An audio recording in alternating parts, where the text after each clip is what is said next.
Predictions week overtime. Coach Manjini's surprise Super Bowl pick. But right now, we are talking about a Dallas regroup. No Micah, no podcast, no change in goals. However, Albert Breer is writing in Sports Illustrated that Parsons rankled teammates in different ways, seen by some as egotistical, self-centered. Podcast created issues as well. Go all the way up to Dak Prescott. Meanwhile, Coach Schottenheimer says, you know what? The goals are the same with or without Micah. Take a listen.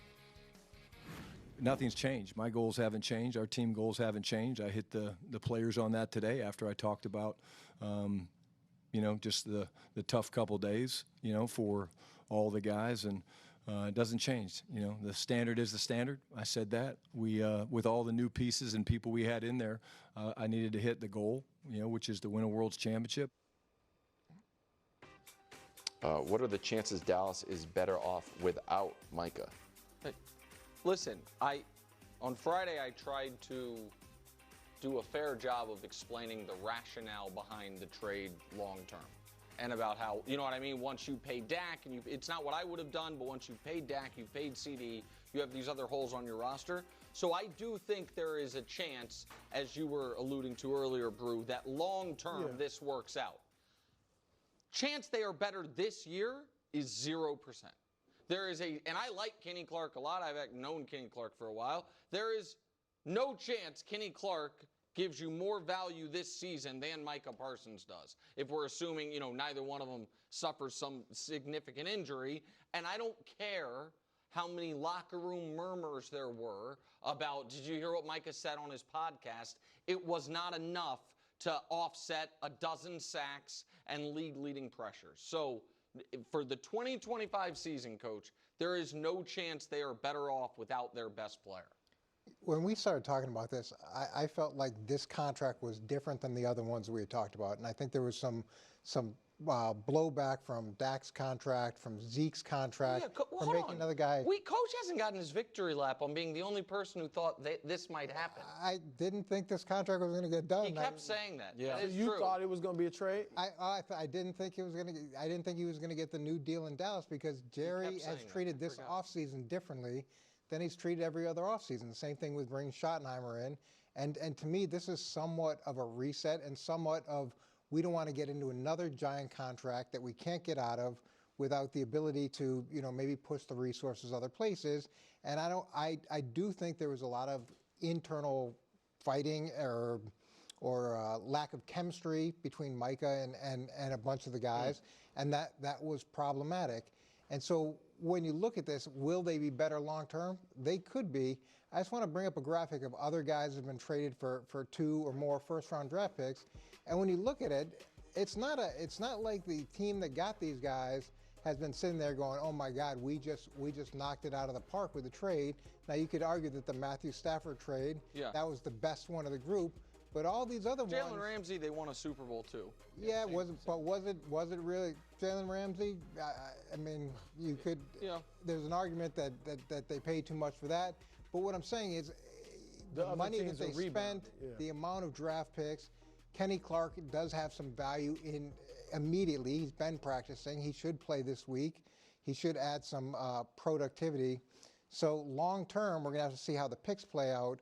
But I never felt like this was going to be a fit for Micah in Dallas because of the dynamic that's been there. Yeah, look, I think long term, I echo what you guys said. If those picks pop or if they turn them into nice trades and they get better, they instead of just having one great defender in Micah, now you got 3 really good players or 4 on that side of the ball. They could be better long term. But like Nick said, this year, I think they're going to suffer. Coach, I feel like I get how Clark could help them against the run. But to me, the opponent, they'll throw, the pass rush isn't going to be the same, and they'll throw on Dallas, and then that'll loosen up the defense for the run anyway. So I just think defensively, they're really going to struggle. And there's all types of analytics numbers that show they were like the best defense in the league with Micah and the worst when he's not on the field. So, yeah, I think Jerry's trying to do the Cincinnati formula. But Dak, as good as he is, isn't Joe Burrow, and they're not going to be able to score like the pressure's on Dak. And I think Dak really wanted this as well. I think Dak, when you hear Micah out of there? Yeah, I think Dak wants it to be the Dak Prescott show and the offensive show. And when you hear the way that he talked about Micah, and you hear the way that the things not just he says, but he doesn't say about this trade, it's pretty obvious there was some sort of tension there. And he wants the Dallas Cowboys to be the Dak Prescott show. So let me add, my feeling, and I think Nick echoes it, I don't think they have to be, everybody has to be buddies in the locker room. Like, I think you can have a guy, oh, he's full of himself, whatever, but if he's that great, I mean, you've had teams where that was the case and stuff. Like, how big of a deal is it if they weren't feeling Micah, so to speak? I mean, they won 12 games 3 straight years as soon as with the players being sick of Micah. You know what I mean? So I just think you don't have to, everybody doesn't have to get along and sing Kumbaya for you to be a good team. No, I don't think everybody has to get along. And you'll tolerate a lot of behaviors and a lot of personalities as long as they're incredibly productive and they're helping you win. We also don't know what's going on behind the scenes. We don't know how disruptive it was. We don't know any of those things. But I do feel like Dak, to some degree, probably feels underappreciated, undervalued. And now this gives him the opportunity, if the Dallas Cowboys go out and win a bunch of games, it's about him. Yeah. It's not about the defense. It's not about Micah. And we've talked a lot about the Cowboys' defense over the last 4 years. It's going to be because he did it. Yeah, he wants that. No, all right. Well, that very well may be true. But I also think that this is an amazing recreation of history by some. I'm not talking about here, but the idea that Dallas was itching to get out of the Micah Parsons business. Jerry made a big show all summer of how much he offered Micah, about how, oh, I reached far and then I reached further. And then, not shockingly, the day the trade happened was the first time anyone officially reported, at least ESPN did, what the number was. That Jerry had offered him $40.5 million back in March on a 5-year deal. So back in March, Jerry Jones was ready to pay Dak Prescott damn near what the Chiefs pay Patrick Mahomes. So it wasn't so at that time, Coach, they weren't trying to get out of the Micah Parsons business. Then it went sideways on them in a bunch of different ways, and then by the time Micah made the trade demand, they clearly were open to getting out of the Micah Parsons business. But he was not a distressed asset. He was not a guy that you look at him as if, okay, he's a great player, but we have all these issues. Right. Like, that's not a fair portrayal of Micah. But the one thing we know about the Dallas Cowboys and Jerry Jones is if he wants to get something done, no one's going to beat him. Right? No. Financially, like, he's going to get things done that he wants to get done. So he may have made that offer, but he probably knew going into that offer that wasn't going to get it done. See, I disagree with you, Coach. I think he made that offer, thought he got the deal done. They shook hands. Jerry felt like that's over. I'm not dealing with the agent. And then it went sideways on him. But, this is professional football where a lot of the best players in the league, when we say, they have off-field concerns, that is us glossing over, a really awful allegation or one, you know what I mean, a bad night where they did some bad stuff. Micah has never been in trouble. Micah is, boisterous, maybe a bit of a distraction at times, and has a podcast that he's pretty unfiltered on and doesn't include Cowboys in all of his top 5 lists or whatever. It's not I'll bring up the Cowboys are hoping this turns into their version of the Tyreek Hill trade. We traded a great player, got a bunch of picks, and revamped his side of the ball. Tyreek had a real history of, we're a little worried about what any time, we get a phone call about Tyreek. That is not Micah Parsons. And so I just think and I'm not saying you're saying it's that. I'm not saying that it's anywhere near that. I'm just saying that if Jerry Jones wants to get something done, he would have gotten it done. Yeah, he's not going to be that upset about a handshake deal that went south. He would just spin it however he wanted to spin it so he could make the deal and get it done. And I don't feel like he ever really wanted to get this done like he has with deals in the past. Okay. Well, predictions week overtime. Coach, you were not here last week. I was for the not. conclusion of Predictions Week, but we still need to get all of your I'm predictions hoping you guys in. forgot about it.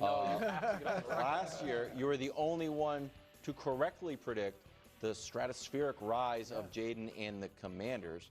So we're waiting to see what surprises you have in store that are accurate this time, starting with AFC division winners. Okay, we'll go AFC division winners. Not A lot of surprises coming here. Not that exciting. No, I don't think it's too surprising. So if we pull up the first one, I've got the Bills, I've got the Ravens, I got the Texans, I got the Kansas City. It's a little boring. Yeah. I was so actually, far chalk. This is I we was- all have. Right. Yeah, I was. We all had that. No, I had the Jags winning the division. I was wavering Eek. somewhat on Houston Yeah. of all of these. You know, Buffalo I got burned on last year, so maybe this is too reactionary for me, but it's hard for me to think someone else is going to overcome that. But Houston was probably the one I was wavering on the most. Okay. For what team? Come on, you know what team. Yeah. You like it. Come on, Coach. You know what team. Don't you dare. You've You got to know be what? kidding me. Yes, I knew it. I was. What do you mean? Not the, Why? Who else would it be? Because he likes Travis Hunter, he likes Brian Thomas, he likes Some the people Prince, are picking he the likes Colts. Liam Cohen. Come on. I Yeah. couldn't do it though. I Okay. couldn't do You it. like good I like offensive lines, CJ. Coach? I like CJ a little bit too much, and I think that we're going to see him continue to progress in year 3. So that's Okay, where I went AFC there. wild Here's the card. real- My wild this is card. what's Okay, this is going to be a Don't little bit look different. at I my think you're going to paper, like which is this. Now Coach's paper. Take a look now. We've got our friends, the New England Patriots. Let's go. Wow. We've got the Cincinnati Bengals, and we've got the Chargers. Love it. Wow. And here's where I went with the Patriots. Is I'm not a Drake May fan, as you all know, but I am a Josh McDaniels fan. Can we, So I think that- can we stop there for a second? Sure, You've never said that. I have said that. No, not as black and white as you just did. Okay. You've kind of hinted around, like, are we sure Drake's the guy? I said he reminds me of Sam Darnold coming out of Oh, college. my. Hello. So I think. So I feel like there may be a Sam Darnold-like progression. So we may not see him. We may not They're see- about to make the playoffs? No, he means. Oh, I see what you. That Well, Josh I'm can- so Yeah, that he may have to go somewhere else. That was my concern. But with the addition of Josh McDaniels, who was the last first-round draft pick that Mac Jones turned him into a Pro Pro Bowler, Bowl, went to the right. playoffs. So I think there's a real significant chance for growth under Josh McDaniels. And then I'm also betting on Mike Vrabel and what he brings, not just from this being his second head coaching gig, but the fact that he left the family tree, he went other places and coached. He brings that back to New England, where he also understands that culture very well, for them to have a chance for growth. And with Cincinnati, to me, it's about Burrow. So, Yeah. Can I ask a question about two teams you left out? yep. Yeah. You have Cincinnati over the Steelers, and you have the Chargers over everybody's darling, the Denver Broncos. Yeah, so the Steelers, I can't get my head around Aaron Rodgers and Arthur Smith working together and really elevating that offense. That's a problem for me. With Denver, you know, they got into the playoffs late, but really they got in the playoffs late because Kansas City didn't play their guys. And I get they added 2 very significant defensive pieces. I just think the Chargers and the way that they're going to run the ball is going to be too much for a lot of people. Okay. I'm going to, as the host and leader of the show, Okay? I'll be honest with you. I have Coach's predictions on this paper. You guys do not. Correct. I don't want to spoil it, but the following predictions are horrible.